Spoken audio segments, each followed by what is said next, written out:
I think Richard Knight made way too many enemies. This is a man who went on his own path. He wanted to build this place into a super city, a city of the future. You don't do that sort of thing in a world as corrupt as it was back then. And I'm pretty sure that between the mob, the governments, the corporations, he had enough enemies. Probably he didn't just get shot. There was probably a line outside his apartment. And the reason no one's ever figured out who did it? Well, that's because there were too many people who would have done it. He's a good man, but I think he picked the wrong enemies. So, hey, people, Max Mike here. Now, I know you follow the news and the scream sheets, so by now I know you've heard about the assassination of those E.S.A. officials during their big conference in Zurich, right?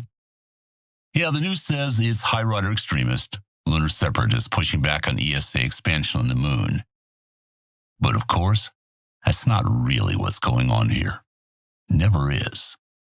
Now, I've got friends in, let's say, high places, and they've told me the truth of the matter. See, a few weeks ago, a Militech espionage team infiltrated an E.S.A. base in the Mare Nubium. That's the Sea of Clouds. They were there because of unusual seismic activity at the base. It's an indicator that E.S.A. was moving around a lot of regolith construction.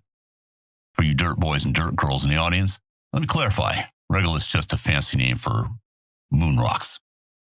So what do they find, you ask?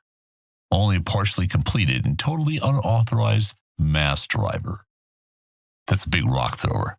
It's really good for getting cargo materials back down to Earth from the moon. And also, as we learned in the last war, it's a great way to drop rocks on cities. So you might not know this, but new mass drivers are strictly regulated by international treaty, and they're prohibited under E.S.A. lunar use contracts. The E.S.A. has the ultimate high ground advantage in any Earth conflict with their own Tycho and Copernicus mass drivers. And they really don't want anyone else having that same advantage, especially E.S.A. So, my friends in the know tell me that Militech seems to have fed that information about E.S.A.'s secret mass driver to the E.S.A. committee in advance of E.S.A.'s upcoming lunar contract renegotiations. And to keep their contracts, E.S.A. has taken the drastic action to eliminate anyone in the E.S.A. who might have seen this data on their mass driver.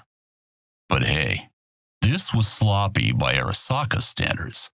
In fact, so sloppy, I'd be really surprised if this had come from the top. I'm guessing some middle manager somewhere was just trying to cover their ass.